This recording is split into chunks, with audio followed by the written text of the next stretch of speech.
What is the most impactful change you've seen in your fields? Yes, I've been thinking about that. I think the change is coming, but I don't think we're there yet. So there's a huge event called the Chelsea Flower Show that happens every year, which is like the world stage for new designers, for growers, and for sort of garden designs that are being built and showed. And this year they've announced that they are going to ban peat from being used in the gardens, I think in the next year or the year after. And they've also banned, would you believe they were using artificial turf?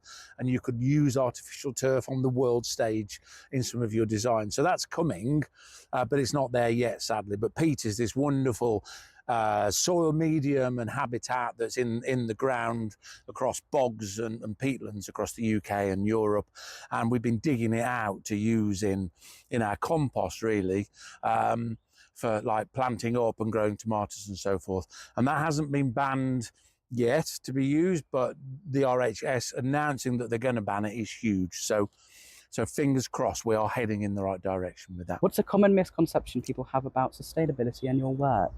So my work is all about growing for wildlife and for nature. And probably the biggest misconception is that a wildlife garden or a nature-rich garden is an overgrown garden that you just sort of leave and don't touch. And of course, if you do that, it's just going to become really overgrown with dominant species such as sycamore trees, dock leaves, and bramble, which are great, but on their own, it doesn't make a garden that's accessible for people to interact and be part of nature, but also they're going to take over the garden and it's just ugly. So I believe the gardens are about for people and for nature, and about connecting those two together and being alongside each other. So that's the misconception, I think, yeah. What initially inspired you to get involved in sustainability? So I trained as a garden designer probably about 6 or 7 years ago. And very quickly, from starting to do my work in gardens, I realised that I had a responsibility as a gardener to garden sustainably. Because anything you do, even as a gardener, you think, oh, you put flowers in, it's going to be good, it's sustainable. Actually, like we've just said, you could be gardening in peat, you could be laying non-permeable slabs for patios so that rain builds up and doesn't have a chance to sort of wash away. You could be planting plants that have come in from across Europe that are full of peat and full of chemicals. So actually, I realised quite quickly that I had to garden, and actually had a responsibility to garden sustainably and ecologically. What project or achievement are you most proud of, and why? So I'm really proud of this project. And I'm mainly proud. So we're at Basford College, and we built a pond with a wide range of students from across the college. And actually, what I'm really proud of is how each and every one of those students really got stuck in.